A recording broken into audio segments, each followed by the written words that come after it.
நீ நான் காதல் சீரியலில் அப்கமிங்கில் என்ன நடக்க போகுது அப்படிங்கிறத பார்க்கலாம். இப்போ நம்ம அஞ்சலி, அதாவது நம்ம ஹீரோவோட அக்காவும் பாட்டியும் சேர்ந்துக்கிட்டு நம்ம ஹீரோயின் வேலை பார்க்குற அதே ஹோட்டல்லையே தன்னோட 5th ஆனிவர்சரி வெட்டிங் ஆனிவர்சரிக்காக வந்து பார்த்திங்கன்னா சாப்பாடு ஆர்டர் கொடுக்குறாங்க. அதாவது கேட்ரிங் ஆர்டரை வந்து அவங்களுக்கே கொடுத்துட்றாங்க. ஸோ இப்போ வெட்டிங் ஆனிவர்சரிக்கு வந்து பார்த்திங்கன்னா இங்கே வீட்லேயே சமைச்சு எடுத்துக்கிட்டு வந்து ஹோட்டலில் சமைச்சு எடுத்துகிட்டு வந்து பார்த்திங்கன்னா வர்றவங்களுக்கெல்லாம் வந்து சப்ளை பண்ணணும்.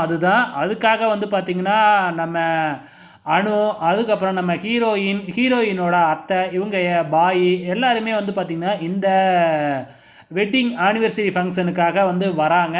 ஸோ அங்கே தான் வந்து பார்த்திங்கன்னா நம்ம அனு மற்றும் ஆகாஷ் இவங்க 2 பேரும் இப்பொழுதைக்கு வந்து பார்த்திங்கன்னா காதலிக்கிறாங்களா இல்லையா அப்படிங்கிற மாதிரி ஒரு இதுலேயே போய்கிட்டு இருக்குல்ல. நம்ம ஆகாஷ் காதலை சொல்லிட்டாரு, ஆனால் அனு வந்து பார்த்திங்கன்னா ஏற்றுக்கவே இல்லை இல்லையா. இருந்தாலும் அனு மனசுலையும் ஆகாஷ் இருக்காங்க. அவங்களோட நிலைமைக்காக காதலை ஏற்றுக்கவே இல்லை. ஸோ இப்போ இன்னும் இவங்களுக்குள்ள நெருக்கமாகும் இந்த ஃபங்க்ஷனில். அது மட்டும் இல்லை, நம்ம ஹீரோயின் இவங்க 2 பேர்த்துக்கும் நிறையா ரொமான்ஸ்லாம் நடக்க போகுது. வெயிட் பண்ணி பாருங்கள்.